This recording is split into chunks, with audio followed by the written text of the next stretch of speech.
Damos la bienvenida a Laura Sánchez, nuestra invitada de hoy. Bienvenida, Laura, ¿cómo estás? Bien, hola Ale, gracias, gracias por la invitación. De nada, bueno, les contamos que Laura es la mamá de Emma Bondaruc. En nuestra clase estuvimos hablando, Mónica Macha, de hecho, mencionó la guía Emma y el proyecto de ley de guía Emma, que tiene que ver con el abordaje de la violencia digital en las escuelas. Laura es también defensora digital y representante de Ley Olimpia Argentina, impulsora de la ley EMA a nivel nacional y provincial. Y bueno, la invitamos hoy para que ella pueda contarnos de qué se trata el proyecto de ley EMA. Bueno, te cuento un poquito cómo nace la idea de la guía y luego del proyecto de ley. Yo soy mamá de Emma Bondaruc, como bien vos lo mencionaste. Emma fue víctima de violencia digital de género en agosto del 2024. El 23 de agosto, por la mañana, se difundió un video con imágenes íntimas de Emma, por supuesto sin su consentimiento, en el colegio. Eh, en 10 minutos el video lo tenía todo el colegio. Eh, y el 24 de agosto Emma se quita la vida, después de sufrir 24 horas de hostigamiento y bueno, no toma la irreparable decisión de quitarse la vida. En octubre del 2024 conozco a Olimpia Coralmelo, creadora de Ley Olimpia, eh, y, y ella en ese momento me preguntaba qué quería yo. En ese momento lo que yo quería realmente era morirme. Eh, pero bueno, en una charla, estuvimos todo un sábado a la tarde tomando mate, entre risas, llanto. Yo en un momento le dije que tal vez si nosotros, como familia, hubiéramos tenido las herramientas y el colegio, si la comunidad, si hubiéramos sabido lo que estaba pasando, si en ese momento hubiéramos sabido que se llamaba violencia digital de género, tal vez hoy la historia sería otra, la historia de Emma. Eh, no lo sabemos, pero probablemente sí. Entonces ahí surge la idea de armar un protocolo. No sabíamos bien, Olimpia tiene esta idea del protocolo, porque yo le decía, viste en las empresas cuando se pone en un incendio, vaya por acá, bueno, yo digo, lo inmediato es salir del incendio y después de la vereda enfrente, ver cómo lo apagamos. eh, Empezamos a pensar en eso, a soñar con esto, esta herramienta. Queríamos eh, la herramienta para las escuelas y para las familias. Eh, Empezamos a soñar con esto, tuvimos, eh, nos contactamos con las organizaciones civiles que nos ayudaron a armar esta guía. Ahí surge la guía EMA. Un Olimpia decía, hay que reivindicar el nombre de Emma, le vamos a poner guía Emma y el nombre de Emma estará presente por siempre, decía ella. Y bueno, y ahí estuvimos en octubre pensando esto, en marzo empezamos a armar la guía con Gentic, Faro Digital, el despacho de Mónica Macha, de la senadora Laura Clark, Nuevo Encuentro. ¿Por qué te nombro todo esto? Porque son distintas miradas de una misma problemática y con el mismo objetivo, generar una herramienta. Nosotros como familia aportamos lo vivencial y después teníamos Faro Digital con educación, Gentic con la parte legal, Defensoras Digitales también con lo vivencial, porque Defensoras Digitales está conformado por sobrevivientes de violencia de género digital. Y así empezamos a armar la guía, fueron muchos meses de mucho trabajo, eh, y en agosto del 2025 la presentamos, junto con el proyecto de ley. ¿Por qué pensamos una guía y el proyecto de ley? Porque la guía iba a salir inmediatamente y era accesible a todos y a todas, docentes, no docentes, alumnos, familias. De hecho, la guía se descarga una y otra vez, una y otra vez. Se convirtió en una herramienta básica y fundamental para las escuelas. Entonces pensamos en la guía para que sea rápida y bueno, el proyecto de ley sabemos que tiene un camino legal mucho más largo, pero también lo presentamos como proyecto de ley. Excelente. Les recordamos, bueno, en nuestros cursos está la guía disponible, pero cualquier cosa se puede descargar de la web de manera gratuita, por supuesto, así que es un material que está disponible para quien necesite usarlo. Vos justamente hablabas de esta cuestión de la falta de conocimiento, ¿no? Sobre qué es la violencia digital, la violencia por razones de género en entornos digitales, que es un tipo de violencia específica. Pues, ¿qué tiene de particular este tipo de violencia que a veces cuesta identificarla como tal, como violencia, a veces se subestima? ¿Qué crees vos? En principio, yo te voy a decir algo que repite Olimpia una y otra vez, que lo virtual es real. Entonces, generalmente se piensa que como pasa en Internet, queda en Internet, que no tiene el impacto de una violencia analógica. Y es todo lo contrario, el impacto suele ser mucho más grande porque, por ejemplo, en el caso de la violencia digital de género, eh, toma una velocidad y crece de una manera imparable. Una vez que el video, la foto se subió, se perdió y se replica una y otra vez, con lo cual la víctima sufre el hostigamiento y el acoso 24/7. Entonces, tiene esto de particular. Nosotros en la guía hablamos de todas las violencias digitales, pero hacemos hincapié en la violencia digital de género. Sin embargo, en la ley, quiero acá hacer un paréntesis, la ley es un programa de prevención y abordaje porque está destinada al ámbito educativo. La violencia digital entre pares, estamos hablando de menores de edad, entonces no tiene una mirada punitivista, sino que pensamos en esto de poder visibilizar para prevenir, difundir para prevenir. Y ahí abrimos el abanico y hablamos de todas las violencias digitales que había hasta el momento que sacamos el proyecto de ley, ¿no? Porque todas las violencias del plano analógico se trasladan al plano digital, con la diferencia que en el plano digital crecen eh, vorazmente, tienen una velocidad imparable y la víctima sufre este acoso que yo te decía 24/7. Claro, hay una revictimización que podría ser ilimitada, ¿no? Tenemos que pensar en lo que significa eso en términos del daño, del dolor subjetivo que puede causar, ¿no? Entonces es esa paradoja que por un lado para algunos pareciera que no fuera real, ¿no? Porque esta idea de que es virtual pareciera que significa que no es real, y por otro lado la víctima está sufriendo una violencia de manera permanente y un daño permanente que parece ilimitado, parece que nunca va a frenar. La realidad es que los territorios digitales, todos sabemos que hoy por hoy niños, niñas y adolescentes lo habitan de manera permanente. Ese es su lugar de encuentro, de sociabilización, puede ser un espacio de creación, o sea, a ver, no vamos a poner a Internet como un monstruo, sino todo lo contrario, pero el tema es este.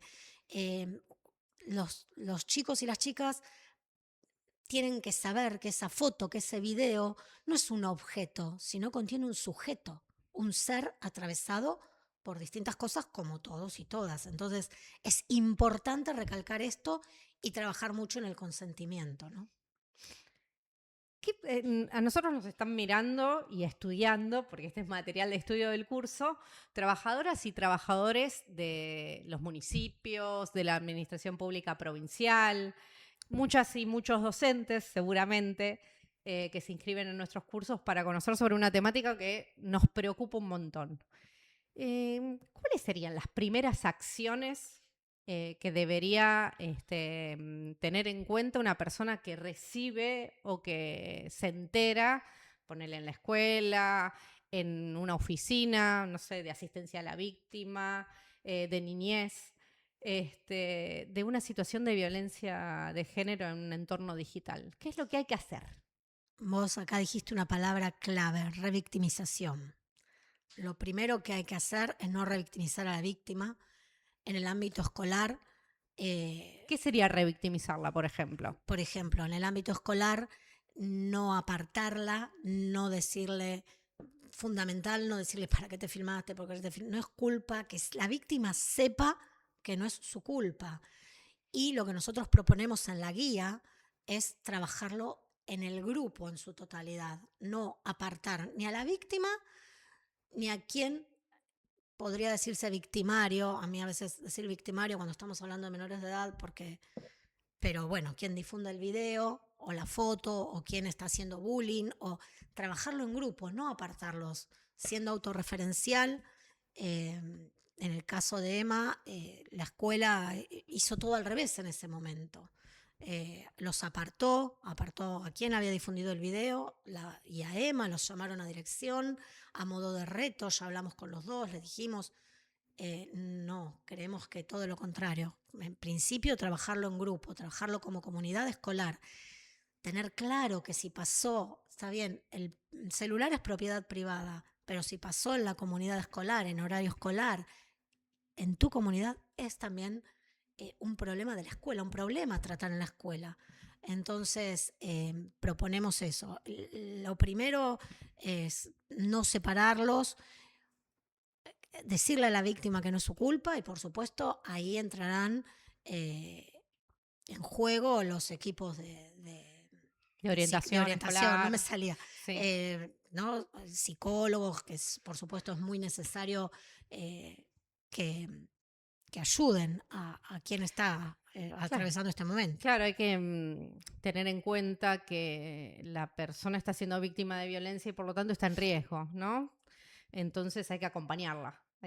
No hay que apartarla, retarla. Esa no sería la manera de acompañar a una persona que está sufriendo una violencia, que tiene esta particularidad además. Es una violencia que es muy difícil ponerle fin, ¿no?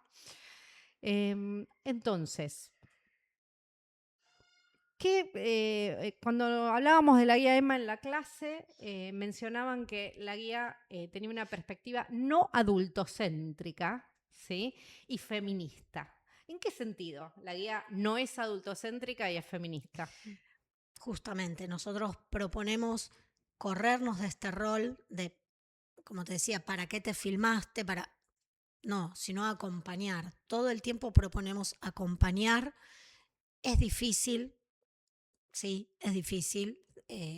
Por ahí hay una brecha generacional que nos limita un poco el entendimiento de estas adolescencias digitales, pero bueno, no es imposible. Proponemos esto que te decía, acompañar para corrernos del adultocentrismo. Nosotros con Faro inclusive estuvimos recorriendo escuelas, haciendo talleres. Le proponemos a los chicos y a las chicas armar ellos los talleres hablando de violencia digital.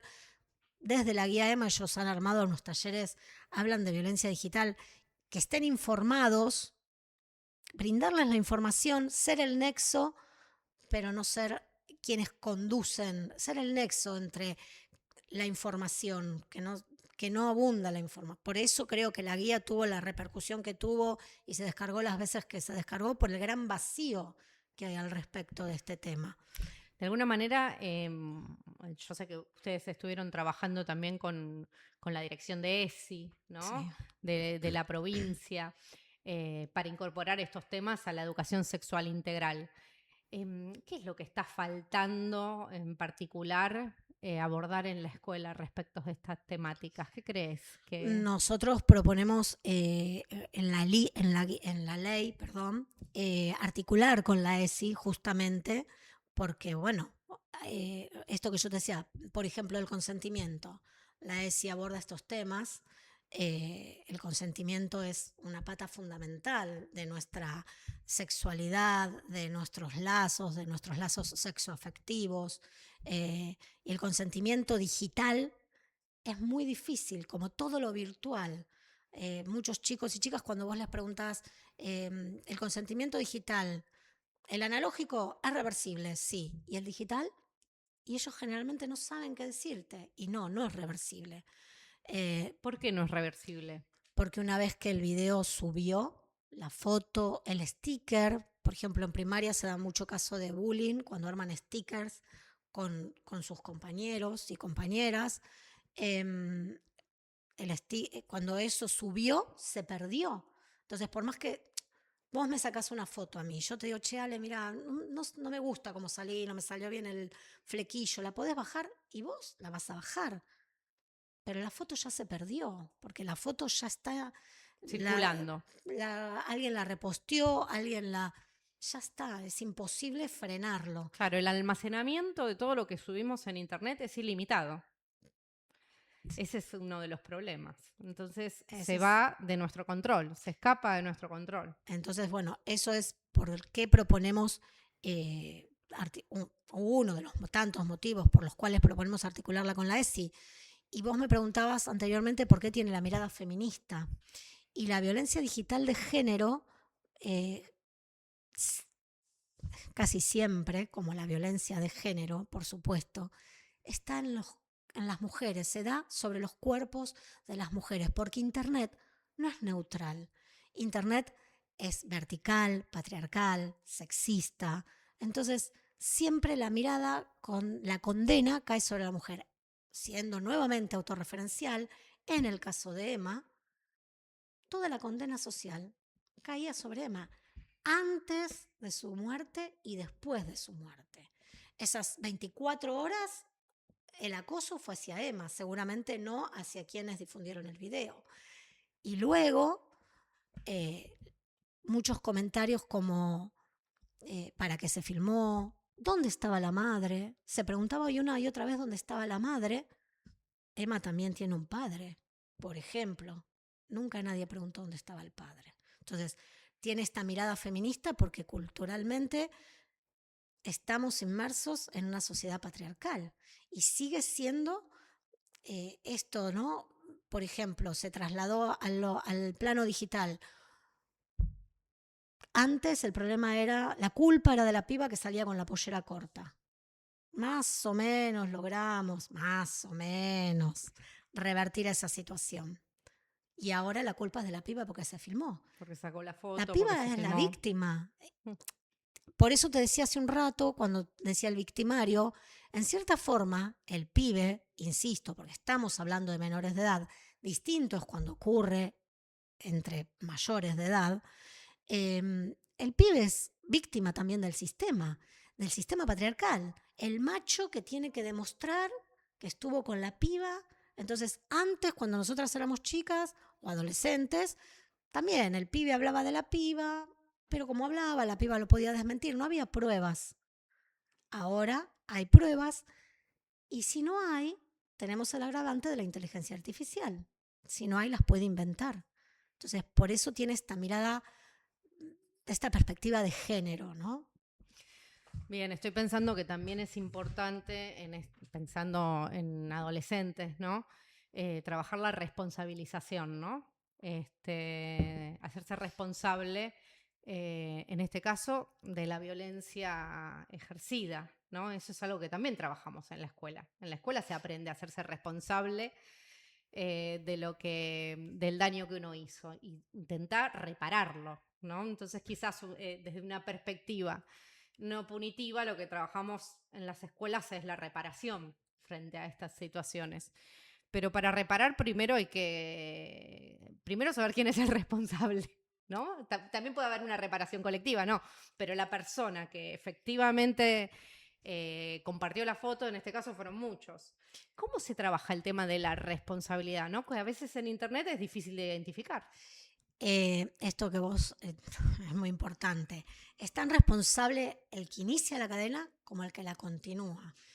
En el caso de Emma, lo difundió quien tenía el video, se lo pasó a un compañero y este compañero a 2 compañeras y estas 2 compañeras al resto del colegio. 10 minutos, como dije antes, lo tenía todo el colegio. Yo te voy a dar un ejemplo. Cuando nosotros vamos a las escuelas, por ejemplo, le preguntamos a los chicos y a las chicas, ¿ustedes saben si están siendo víctimas de bullying? Todos levantan la mano. Sí, estas son las características. Todos te pueden nombrar al menos 5 características si están siendo víctimas de bullying.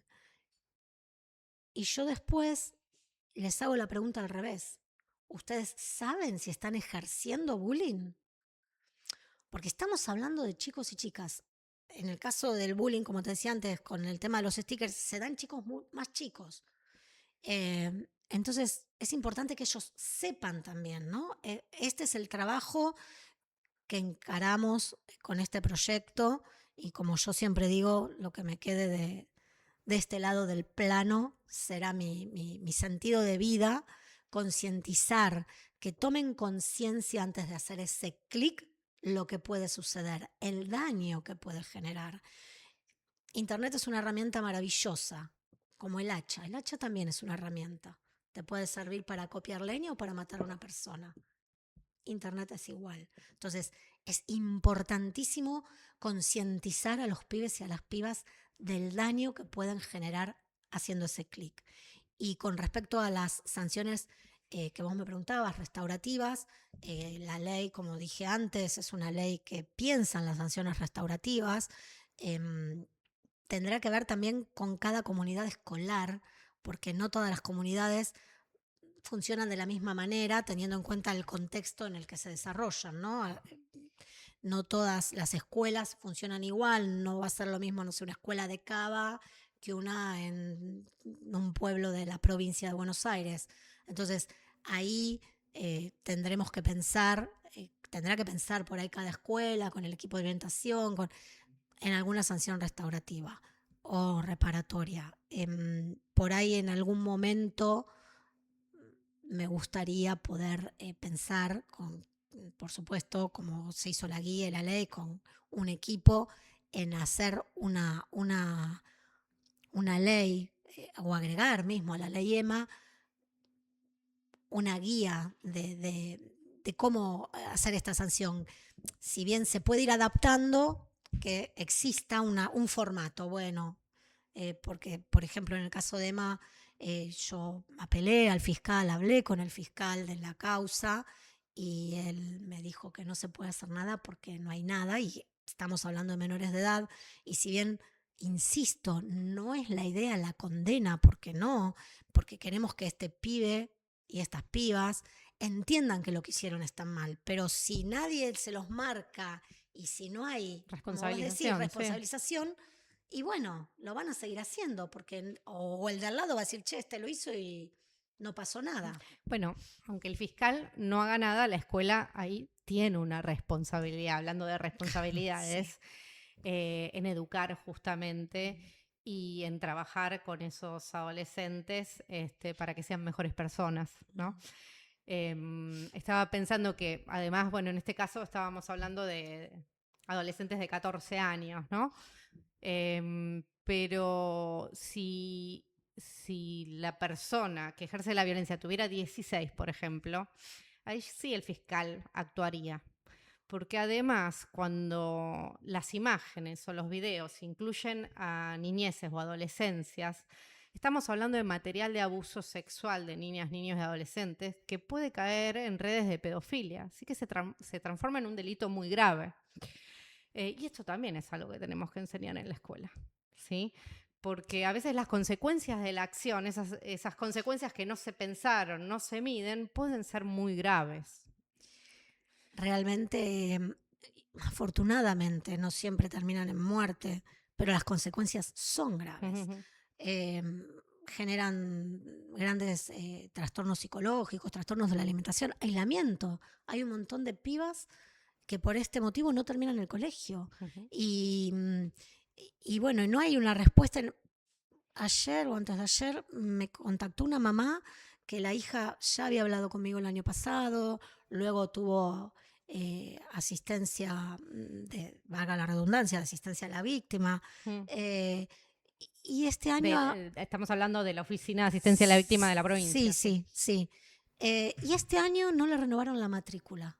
¿En la escuela? A la chica. Sí, al chico, que el año pasado no recuerdo bien si llegó a difundir el video, pero la hostigaba, la acosaba y la extorsionaba, que si ella no hacía determinadas cosas, él iba a publicar ese video en la escuela. Y este año no le renovaron la matrícula. Sí al chico, no a la chica. Bueno. Por eso volvemos entonces a la mirada, a la perspectiva de género, ¿no? Así es. Bueno, muchas gracias, Laura. A vos. Gracias a todos.